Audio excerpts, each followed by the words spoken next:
Welcome to Podnutz Pro, show number 42. Happy holidays and welcome back from the long break. And I hope that everyone had time to relax and recharge those batteries because it's a brand new year. So let's meet a co-host, the man, the myth, the legend, Matt Rainey. What's up, man? Oh, well, I'm glad. I hope everyone else had a chance to rest over the holidays 'cause I sure did not get to rest. But that's how it goes. I'll rest. I'll rest later. There you go. So then when you want to take that vacation, you can tell the guys, you remember when I was working on Christmas? Huh? Yeah. It's been a long 2 weeks for me. I know we couldn't do a show last week because it was right in the middle of migration that was supposed to be done before the end of the year. And I actually ran into some issues a couple hours before the show, and I knew I wouldn't. Actually, it wasn't as bad as I thought it was going to be. I thought I'd be working much, much later, but we'll Okay. cover that. Was this the same client that we spoke about the last show that we were on that they wanted it done before the end of the year? Yes. Okay. So, and going over that checklist, we'll pick up where we left off last show. So, You want to I, give I, folks a recap of the last show, a big bird's eye view of what we spoke about? okay, so there's a link, and let me see if I think I posted it in the chat. But I think it was what was it? tinyurl.com/pnp40 maybe, whatever the show number was. Um, tinyurl.com/pnp41. They can go there and it takes them to a link for an article that I was reading, which is a very good article if you're doing this kind of migration. And this is a migration from Small Business Server 2003 to Straight Server 2008. Running Exchange Server. They went to a three-server solution from a one. So we split up some roles. We did some different things. So this article gives you a pretty good overview of the steps you need to take. Now, we'll cover a few things. Some things need to be done a little differently, I think, but overall, it's a good article. So the first thing we did, we went on the first other show, went through steps. I think we made it all the way to step 4. No, I'm sorry, 5. Let's go at 5. So we did things like join the other servers to the current domain. We prepped the old server, uh, all that. So where we left off was the next step I was going to do was to install Exchange 2010. In this solution, we were putting Exchange 2010 on the domain controller. So the only thing that server is doing is domain authentication and Exchange. Now, the install goes pretty smooth if you follow this article.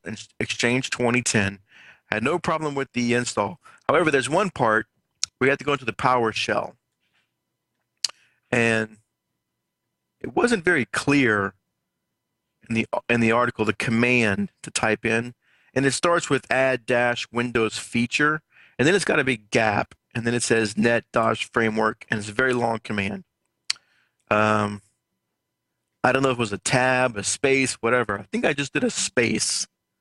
So add dash Windows feature space, and then I added net, and that worked fine. In the article, it looks like there's about 10 spaces in the command, but I did one space and it came out fine on that part. Yeah, we all know if for any of us that have done anything with copying, pasting, especially command line stuff, or a lot of times it adds extra characters. So maybe that's what happened. Mm-hmm. Yeah, that's what I was hoping. I was hoping to give me an error, and it said it did fine. So now, if you follow these steps, it all goes pretty well. They give you all the commands. One thing you have to do is you have to prep Active Directory for Exchange 2010, and that means it changes some schema, some attributes in Active Directory. So those are a few quick commands. They give those commands in the article. Those all completed without any problems. Um, I didn't have a problem until, let's see, the problem I had was the Office filter pack that it tells you to install Okay. would not install. It kept giving an error. Now, this isn't required. It's only required if you're doing some kind of searching inside the database. So I had to actually skip that part because it would not install correctly. So you can skip it. Now, if you do skip it, you'll get a warning later on that it's not installed, and you can just click next to continue. Okay. And it can be installed at any point in the future from things I've read. It just the the system check that Exchange does, it wants it there, but it won't stop the install. Okay. So it's one of them things where Microsoft just gives you an exclamation point and says, "By the way." Right, right. It's one of those everything else is green checks, and this is a yellow exclamation mark. Yep. I researched it. I mean, I did some research before I to continue, and it basically said this is used for searching inside the Exchange database, and it's not necessary. So I skipped it, and I'm gonna have to look at that later on. But it wasn't the time wasn't important, and it's still not important because Exchange is working fine without it. I'm guessing some search features won't work. I We'll do assume that you installed a Storage Pack 3 and said, "Let's call it a day." well, yeah, it has Service Pack 2. So Okay. only Service Pack 2 for Exchange 2010 is out. Now, after you install it, which it installed fine, so you install this and then you go and you make the changes in the firewall, because what you want is one thing it does when you install Exchange, following this article, is that it's going to make connectors. So it's going to connect this server to your old server. So And you what's change. I'm sorry to interrupt. What's the purpose of this connector for those that might be asking that same question? So when you say after in Exchange is installed, it'll show up. If you look in the System Manager or the Management Console in 2010, the mailboxes will show up, but they still exist on the other mail server, your SBS server, 2003. Right. So this connector basically connects the two Exchange servers together. So in the router, you're going to change port 25 and port 443 to go to your new Exchange 2010 server. So what the connector does is it hits that server and then it puts it in the mailbox, but the mailbox is still located on the 2003 server. Now, once all the data is moved over, once the mailboxes are moved over, those connectors can be gone because they won't be used anymore.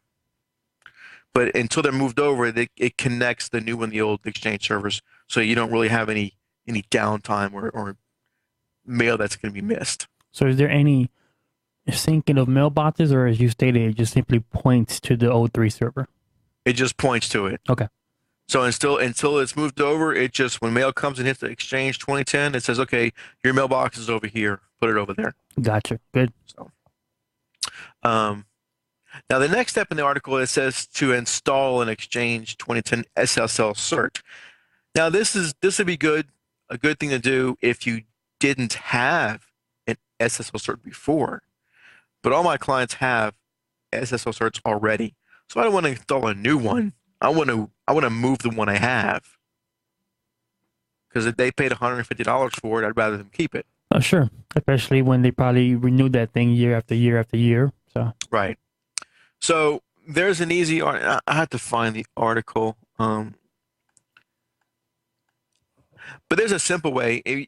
I just did a Google search for export SSL cert, and it's very simple to do. And if I think about it, I will try and do this. This is PNP. Well, we'll get to that. Basically, it's just a command you run on the Exchange, on the SBS 03 server, to export the key. Okay. And then there's almost the same thing on Exchange 2010. It's a link that sticks out on the right-hand side. It says import Exchange cert, and that whole thing took a couple of minutes. That wasn't that bad. But one thing I had a problem with in this part also was that there are commands that you have to run after you import this SSL certificate for things to work, like Outlook Anywhere, Exchange Active Sync, all those things, because by default, all the services are pointing to internal servers. So if you have a phone that is outside in the world, it's going to try and connect, and it can't, because of there's certain commands, and they're really long, drawn-out commands. And maybe we'll go into a show just for those commands, because they can get pretty complicated. So you have to run these commands so that stuff works. And now other thing, I didn't plan on doing this all in one night. I was going to install Exchange and then move mailboxes later. But one thing I found that happened as soon as you do this, um, ActiveSync stops working. So you ran into a oh crap moment. Right. So ActiveSync stopped working because the mail connector works, so Outlook will work. But when the phone's trying to connect, it's not going to work. It won't work, and Outlook Web Access won't work either until those mailboxes are moved over to the new server.